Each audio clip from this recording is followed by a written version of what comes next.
ದಿನ ಅಂದರೆ ಸೆಪ್ಟೆಂಬರ್ 17ರಂದು ನಾಳೆ ಕಲ್ಯಾಣ ಕರ್ನಾಟಕ ಉತ್ಸವ ಹಿನ್ನೆಲೆ ಬೆಳಗ್ಗೆ 8:25 SVP ವೃತ್ತದಲ್ಲಿನ ಸರ್ದಾರ್ ಪಟೇಲ್ರ ಪುತ್ಥಳಿಗೆ ಮಾಲಾರ್ಪಣೆಯನ್ನ ಸಿಎಂ ಸಿದ್ದರಾಮಯ್ಯ ಮಾಡಲಿದ್ದಾರೆ. ಅಲ್ಲಿಂದ 9 ಗಂಟೆಗೆ ನಗರದ DAR ಪೊಲೀಸ್ ಪರೇಡ್ ಮೈದಾನಕ್ಕೆ ಅವರು ಆಗಮಿಸಲಿದ್ದಾರೆ. ಕಲ್ಯಾಣ ಕರ್ನಾಟಕ ಉತ್ಸವದ ಅಂಗವಾಗಿ ಧ್ವಜಾರೋಹಣ ಕೂಡ ಇವತ್ತು ನಾಳೆ ಸಿದ್ದರಾಮಯ್ಯ ನೆರವೇರಿಸಲಿದ್ದಾರೆ. ಅದೇ ರೀತಿ ವಿವಿಧ ಕಾಮಗಾರಿಗಳಿಗೆ ಶಿಲಾನ್ಯಾಸ, ಉದ್ಘಾಟನೆ ಹಾಗೂ ವಿವಿಧ ಫಲಾನುಭವಿಗಳಿಗೆ ಸವಲತ್ತುಗಳ ವಿತರಣೆ ಕೂಡ ಸಿಎಂ ಸಿದ್ದರಾಮಯ್ಯ ಮಾಡಲಿದ್ದಾರೆ.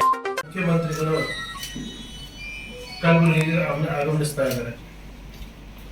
ಇವತ್ತು 3 ಗಂಟೆಗೆ ಬೆಂಗಳೂರಿಂದ ರವಾನೆಯಾಗಿ 4 ಗಂಟೆಗೆ ಸೇರ್ತಾರೆ.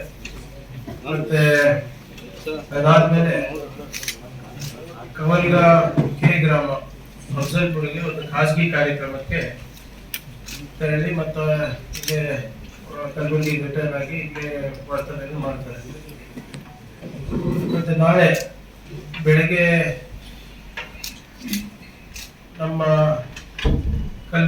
ಕಲ್ಯಾಣ ಕರ್ನಾಟಕ ಉತ್ಸವಕ್ಕೆ ಅವ್ರು ಚಾಲನೆ ನೀಡ್ತಾ ಇದ್ದಾರೆ. ಸೊ ಬೆಳಿಗ್ಗೆ 8:20ಕ್ಕೆ ತಿಮ್ಮಾಪುರ ಚೌಕ್ ನಮ್ಮ ಸರ್ದಾರ್ ವಲ್ಲಭಾಯ್ ಪಟೇಲ್ ಅವರ ಪುತ್ಥಳಿಗೆ ಪುಷ್ಪಾರ್ಚನೆ ಮಾಡಿ ಹಾರ ಹಾಕಿ ನೇರವಾಗಿ ಪರೇಡ್ ಗ್ರೌಂಡಿಗೆ ಹೋಗ್ತಾರೆ.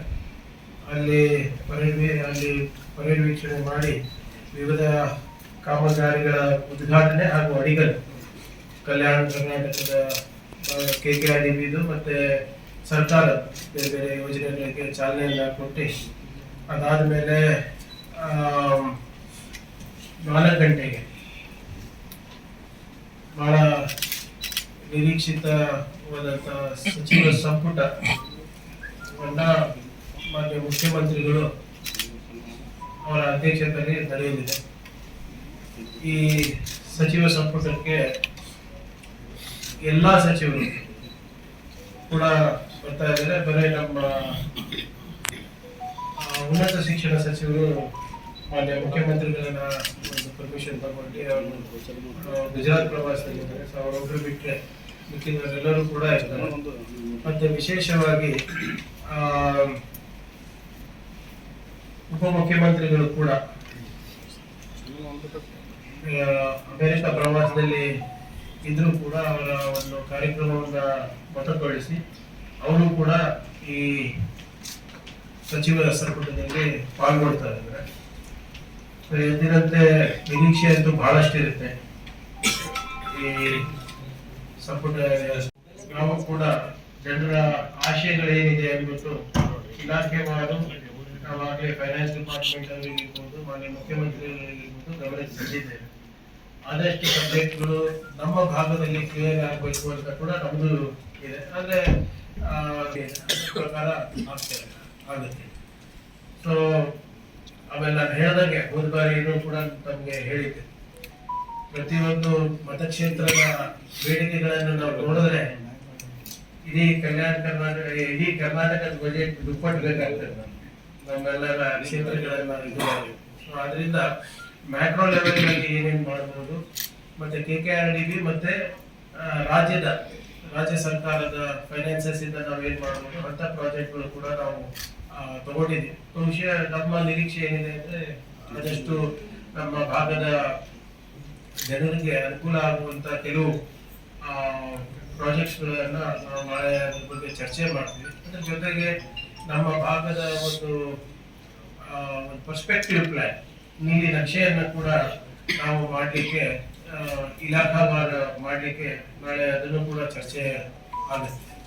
ಸೊ ಒಟ್ಟಾರೆ ನಮ್ಮ ಭಾಗದ ಜನರಿಗೆ ಒಳ್ಳೆಯದಾಗಬೇಕು. ಈ ಸರ್ಕಾರ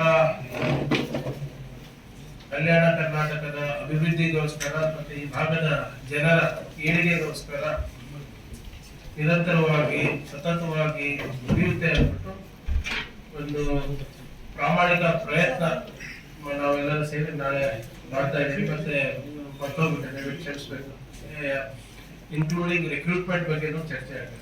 ಈಗ ಖಾಲಿ ಹುದ್ದೆಗಳ ಹಾಗೆ ನಮ್ಮ ಕ್ಯಾಬಿನೆಟ್ ಸಬ್ ಕಮಿಟಿಯಿಂದನೂ ಕೂಡ ನಾವು ಒಂದು ಮನವಿ ಮಾನ್ಯ ಮುಖ್ಯಮಂತ್ರಿಗಳಿಗೆ ಮಾಡ್ಕೊಂಡಿದ್ದೀವಿ. ಅದನ್ನು ಕೂಡ ಒಂದು ಇಂಪಾರ್ಟೆಂಟ್ ಸಬ್ಜೆಕ್ಟ್ ನಮ್ಮ ಭಾಗದ ಜನರಿಗೆ ಹೇಗೆ ನಾವು ಒಂದು ಸ್ಪಷ್ಟವಾದಂಥ ಸಂದೇಶವನ್ನು ಕೊಡ್ಬೋದು ಅದನ್ನು ಕೂಡ ಚರ್ಚೆ ಆಗಲಿದೆ. ಸೊ ಒಟ್ಟಾರೆ ಸಂಕ್ಷಿಪ್ತವಾಗಿ ಇದು ಮಾನ್ಯ ಮುಖ್ಯಮಂತ್ರಿಗಳ ಕಾರ್ಯಕ್ರಮ, ಉಪಮುಖ್ಯಮಂತ್ರಿಗಳ ಕಾರ್ಯಕ್ರಮ, ಮತ್ತೆ ತಮಗೂ ಕೂಡ ನಾನು ಹೋದ ಬಾರಿ ಕೂಡ ನಾನು ಆಹ್ವಾನ ಮಾಡಿದ್ದೇನೆ. ಮತ್ತೆ ಕೆಲವು